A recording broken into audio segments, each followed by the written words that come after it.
Welcome to Amidon Planet. I'm your host, Joel Amidon. Thank you for joining me in this never-ending quest to learn how to teach better.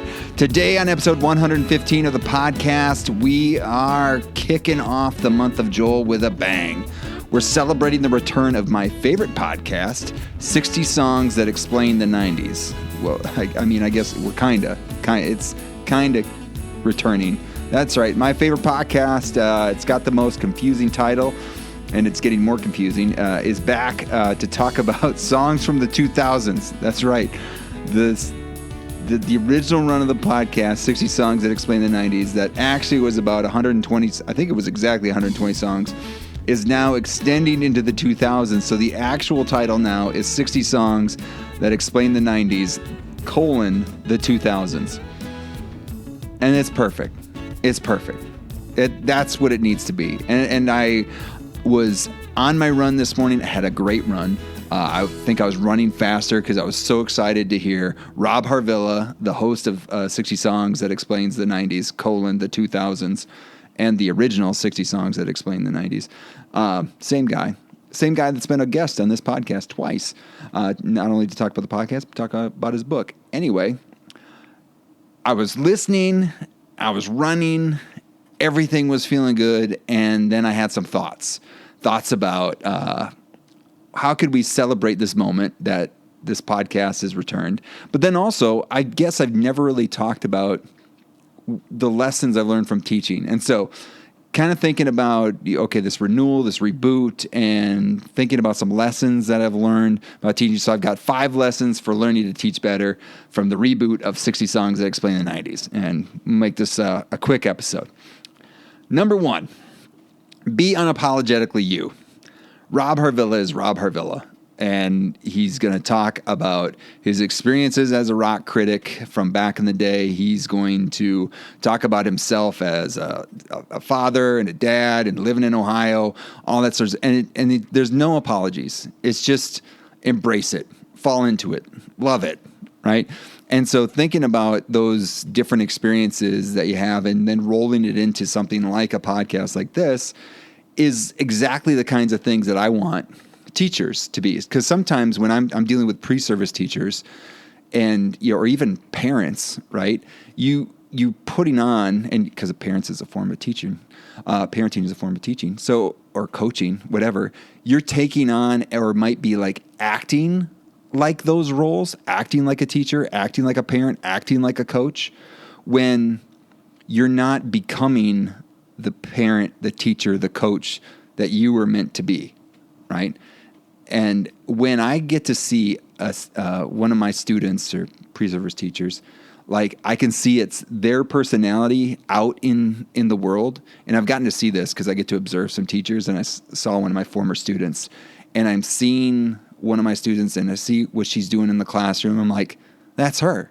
That's who she is. Or even other students out there, like just seeing their quirkiness, their weirdness, their who they are showing up. Because that's, part of the thing of teaching is about building those relationships. And if you're trying to have a student build a relationship with you and you're not being yourself, well, who are they building a relationship with? This like persona that's not even you. So, lesson 1, be unapologetically you. Lesson 2, don't throw away a good structure. He's got a good structure, and the podcast has evolved over the 120 episodes that it was for the first iteration, and it's talking about the song, like having some anecdotes or like first experiences with the song, and all sorts of different hilarities ensue within each episode. But then you have a little bit of break, and now bringing in a guest to come talk with you, right? And so that evolved. I mean, so if you listen to the first episode of 60 Songs Explain the 90s, it's not the same as the second. We talked about this with Rob when we had him on the show, but the structure evolved and changed into what worked really well. I mean, and it got longer. Like the amount of content in that initial monologue, if you will, for Rob got longer because he was able to weave more of himself into it. He was being unapologetically himself, and then having these conversations conversations with people that returned over and over again to come on the podcast with him as well, those conversations got better. You've got a little bit of a history. And so that structure is there. And so don't throw away a good structure. So, for example, I had to take on a new course this year, and I have a structure that I use for another course. And I'm like, I can totally use that same structure. Yes, the content is going to be different. What I'm doing with those students might be different, but the structure that I have for how I structure my week, or the 2 different days that we meet, or how we do assignments, like there's going to be a lot of consistencies there because I've honed that structure. I've used it for a while. And yeah, there's some tweaks with technology and things that happens, but still the structure is still the same. So don't throw away a good structure. I guess another thing too, and as we're talking about parenting a little bit, we've come up with, in the Amidon household, a family meeting every Sunday. And I got to tell you that structure, when we're doing it, we're a lot healthier. At least at a minimum, we've got these common communications time where we get to talk to our kids and talk about what's going on during the week and what might be some stressful things happening with the week, maybe things that we can look forward to as a family, knowing how we could show up for each other. That's a good piece of structure that we have in our family that we're definitely don't want to get rid of. Number 3, if you've listened to this, the first episode, and we'll put a link to it in the show notes of this reboot of 60 Songs That Explain the 90s, the 2000s, you know that Rob knows the power of a good opener. All right. Like there is power in a good opener, like something to hook your audience. Teachers need to do that, right? How do we engage our audience? Like when the bell rings, what do we do? What's something that we can do to get kids involved and into what we're doing? Something I do in my classroom, I talk about every time we start the class, welcome everyone and say, we're showing up, we're being good, and we have some sort of behavior that we'll focus in on, and I'll have some sort of example. So like there's something to go right away. When I was teaching high school mathematics, there was a maintenance that was on the board. It was some sort of in-time review of something that they would need to best participate in the math that we were going to be doing today. Because, we can't memorize everything. So as my department chair, Tom Brady, who came and did a guest lesson in my methods class the other day, he said it's really hard to remember stuff. And so how do we have that in-time inventory of stuff that you need in play? And so that was my opener for when I was teaching high school mathematics. But, and also too, one thing that I remembered is in a good show, they're always going to have those, hey, previously on Justified. And they would give you like some of the key points from previous episodes that you might have forgotten, but you should remember. And it's like, well, you should remember because they're probably going to come into play during this episode. And so same thing for that maintenance sort of theory there. Anyway, go back to Rob and think about the power of a good opener. If you listened to his episode, you heard about it was Mr. Brightside by the Killers. That was what he kicked off this, which is an awesome song. But there was talk about a phantom, we'll just say appendage. And let me tell you, it gets your attention, that conversation. And that happens like within the first 5 minutes. And so I was ready. I was like, okay, Rob is back, and he's not pulling any punches. So the power of a good opener is excellent for getting your audience to start paying attention to you. And so how are we acknowledging the beginning of when we're going to start doing our teaching? Rob did that great today with the episode dropping, and that when you hit play, you knew, okay, Rob is back and he's ready to go. And then how do we give those same messages when we're teaching a lesson, or we have some sort of like something with our families as well? Also, next, number 4, surround yourself or collaborate with good people. Okay. So you can tell Rob has a good team around him, and he always has that interview that happens at the end, or interview or a conversation that they have with a song. Today, with Mr. Brightside, again in the reboot, he had Chris Ryan on. And if you're familiar at all with any of the Ringers podcasts, so that's Bill Simmons' podcast company, used to be on ESPN, created his own company called The Ringer, but there's Sean Fennessy and Chris Ryan and Ryan Russillo and Shil Kapati and the whole crew from the Ringerverse. They talk about like fandom stuff. We got Van Lathan on there. We got Mallory Rubin, like Joanna Robinson. Like, again, I guess you could say I'm a fan of The Ringer. Rob Harvilla on The Ringer.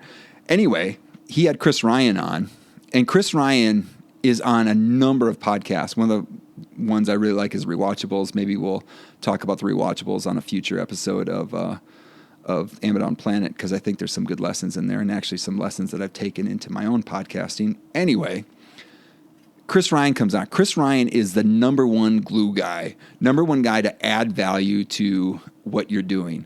And so this principle of surround yourself or collaborate with good people is about finding those people in your life that can add value to what you're doing. And then vice versa, that you can add value to what they're doing. And having this give and take. And so Vygotsky talks about the zone of proximal development, or having what you can do with help, right? And that goes back and forth. So here's what Rob can do on his own, but with Chris Ryan coming in to have this conversation, he can do so much more. And then back and forth. And then you've heard Rob Harvilla and the host of Bandsplain. We talked about her on the last episode. I'll put a link in the show notes to their one of the drafts that they had with Chris Ryan, Rob, and the host of Bandsplain. And you could see like there's like this energy that happens when those folks are together. And I think that's true with our teaching too. If you have that partner, have that like thought partner. And for me, it was Shane Bean, who's been on this podcast before, and we'll put a link in the show notes to that previous episode. But it's like this back and forth. Like, hey, I'm going to try this. Oh, have you thought about doing this? Oh, I did it. And now here's what happened. Oh, yeah, you should do this to it next time. And then back and forth. And so that your teaching gets better when you surround yourself with good people. Same thing with parenting, right? And not only with, parents like a mom and or dad, or, like two, invested people in a child, right?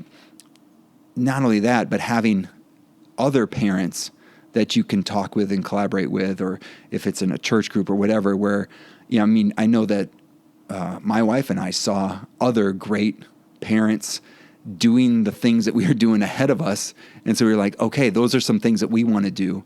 And so surrounding yourself with good people is something you want to do. And I guess that goes back to the book Culture Code that I talked about with Earl Bell, and having those productive collisions, right? If you surround yourself with good people and you're doing things with good people, good things are probably going to happen, right? And so that's not mind-blowing, but that's what we want to do. Surround yourself with good people. Surround your kids with good people. Trying to make a great environment for things to happen, right? And finally, the number 5, and so we'll go through one, all the lessons, then we'll do the 5th one. Number 1 is be unapologetically you. 2, don't throw away a good structure. 3, power of a good opener. 4, surround yourself, collaborate with good people. And the number 5 lesson that I've learned from the reboot of 60 Songs That Explain the 90s, teachers matter, right? Like, I don't know what Rob might have planned to do, but I probably would have listened to whatever he was going to do next. Maybe he was going to do like some sort of like hardcore history thing on, the invention of the harp. Probably not. But I would have given it a listen, right? Because that relationship with that teacher that seems to like providing stuff that I would go for, right? And if he says, hey, this is important enough for me to invest some time in, I probably would have like, okay, I'm going to go listen to it. And so you think about all the things that relationship with a teacher and how much that means. And, we see it with these podcasts. We see it, like if I see Chris Ryan's on a podcast, I'm probably going to get in on it. But if there's something that a teacher is asking me to do and we have that relationship, that relationship matters. And so probably would do it. So those are my 5 lessons for learning to teach better from the reboot of 60 Songs That Explain the 90s, the 2000s. And I told my son that that's the name of the podcast, one, and I don't know if he was completely awake yet, and you were on the way to school, and he's like, really? Like, is this guy just going to keep going? I'm like, maybe, needs a job, got to keep putting out content, right? So Rob Harvilla, I'll take whatever you're given. So if you want to go the 2010s, that's awesome too. One other thing I want to share is that I got done with my run which again, great run. I think the podcast really fueled some good exercise this morning. But I scribbled down some things I was thinking about on a Post-it, and then I went, took a shower, came back, and on that Post-it was some of the lessons that I'd come up with on my run, and I saw that my wife had written under it, "Preach." So hey, there's at least some validation that these lessons are actually good ones. All right, now we're going to move on to the album of the episode, and this time around, the album of the episode is Metamodern Sounds in Country Music by Sturgill Simpson. And I'm going to say Sturgill. I think I've heard some people say Sturgill. I don't know if they're more real than I am, but I'm going to stick with how I say Metamodern. I'm going to say Sturgill because I think I've heard him say Sturgill. I think on podcasts I've heard people say Sturgill. And if it's wrong, I'll just be one of the many people that I think is wrong as well. So, Metamodern Sounds in Country Music. And I think I first heard something from this album on my Spotify Discover Weekly playlist. So, Spotify has this thing, you can set up this playlist and like based off what you're listening to, it'll populate new songs in there. And I think at that time I was listening to a lot of Avett Brothers and Mumford and Sons and something like that, and it seemed like, hey, they saw a line there and they said, hey, I think this guy is gonna like this song, and I think it was Turtles All the Way Down. That was the song, and when I heard it, it felt like I was transported to the 1970s. It was like 70s. It felt like 70s country was coming out of it. And I was like wondering, like, who is this guy? And you can get a little preview of the album cover. And on that album cover, and not the new one, there's a 10th anniversary one with like a skeleton on it. But the old one had like this old timey almost looked like drawing, like sepia tones of Sturgill Simpson on the cover. And then this kind of psychedelic sort of background. And there it was. And I'm like, who is this? I mean, the guy looks like he's out of the 70s. He sounds like he's out of the 70s. And it felt like I was listening to Wax 104.5 up in Eau Claire or Black Earth Falls, wherever I was living at the time. And hearing like the late, it was like Merle Haggard and Sturgill Simpson coming up, and it was, but it was, I'm going to say, but it was good. I mean, I like that music, some of that music, but it was like, I was like, who is this guy? Is this guy real? What else is there? And on a road trip I took into the hills of Georgia with my wife, I think I put on the, in Spotify, you can do the Sturgill Simpson like radio or whatever, or like This is Sturgill Simpson, where it's all Sturgill Simpson. Anyway, one of the two. And where we heard a lot of the songs of Sturgill Simpson. And I just loved it. I just loved everything. Everything I heard that was his, I loved. And this whole album, again, is why we're doing the album in the episode. You can listen to it front to back. I mean, some of the ones that come out is Turtles All the Way Down. You probably have heard Life of Sin is one you probably heard. Just Let Go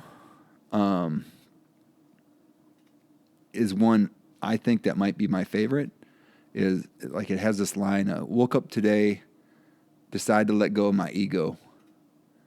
And it was which might not be good for a guy that has a podcast to say that's his favorite song. But I think that's my favorite song is Just Let Go. It's number 8 on the album. I mean, also on there is a cover of The Promise. I don't know. It's just one of those, one song leads into the other. And it's long enough, especially if you're thinking about a vinyl album, long enough where it's like you get into something and it's like, okay, now I'm ready to turn it over. Whereas sometimes you listen to a vinyl record and it's like, wow, that was over quick. And what's cool about all of Sturgill Simpson's work is eventually, during the pandemic, he rewrote or re-recorded a lot of this work in bluegrass. And so like both editions of them are very interesting. And so I just really appreciate his music. Excited to see him live. And it really excited because, and I don't know if you all know this, but Sturgill Simpson had like a vocal cord injury or a vocal injury, maybe similar to Adele's. I don't know the exact nature of it, but it was like you might have disappeared like forever from performing. I mean, he has been in some movies. He's been doing some acting. I think he was in The Righteous Gemstones. I think he was in what's the movie with Killers of the Flower Moon? He's in that. I think Jason Isbell was in that one too. Anyway, I really love this album, and I think if you're anyone that has any sort of nostalgia for 70s country or but I don't want to pigeonhole like him because he has a bunch of different kinds of sounds that come out, even in some of his later stuff. I mean, he's always evolving, and even like you'll hear some of the I don't know, the added things that are on this version of his work, but then you see like this last one, which is under the name Johnny Blue Skies, is really stripped down, and then there's some really rocking stuff, and there's some with some horns with the Sailor's Guide to Earth. Anyway, his stuff is great, but this one, I think, is just playable front to back. It's one of the albums that when I got my record player, we already talked about some that I initially bought. This was like, I think, in top 5 of the albums that I purchased right away. And it's one that I listen to often. So one thing I am going to link to in the show notes is there's a Rolling Stone article about this album that just came out not that long ago because they celebrated the 10-year anniversary of this album being released. And so take a look at that and just the stuff that this, I don't know, I think there's a lot of influence of this work and some other stuff that you're going to see out there. But he's a great artist. He's got a lot of, he's an art, and I would say that he is an artist and puts a lot of good stuff out there. So this is one of the best. So Metamodern Sounds of Country Music, this edition of Amidon Planet's album of the episode. All right. Whew. All right, short one. That's going to do it for this episode of Amidon Planet podcast. Show notes for this episode can be found at amidonplanet.com/episode 115. Now, for those of you looking for ways to support the podcast, you can subscribe, rate, review, and share this episode, which will allow more people looking for similar content to find it. That'd be a great thing to do for this October, celebrating the month of Joel, my birthday month. So I appreciate that. In addition, you can subscribe to the Amidon Planet download, which contains teaching resources and updates from Amidon Planet. You can also submit a question, comment, or suggestion in the mailbag by sending an email to joel@amidonplanet.com. In addition, I'm always looking for opportunities to work with those who are looking to lead people to love others through teaching. If you have an event or opportunity to share, you can either send an email to joel@amidonplanet.com or head to amidonplanet.com/about to fill out the request a call form. Thank you for spending time on Amidon Planet. Thanks to Rob Harvilla for rebooting 60 Songs That Explain the 90s, the 2000s. And thanks to Sturgill Simpson for putting out some good music. Thanks to Matt Mifflin for the music in this episode. And finally, thank you to all of you out there learning to teach better and be the good in the world by investing in the lives of others. This world is a better place because you have decided to use the gifts you have been given to serve others. Thank you for all that you do. Peace.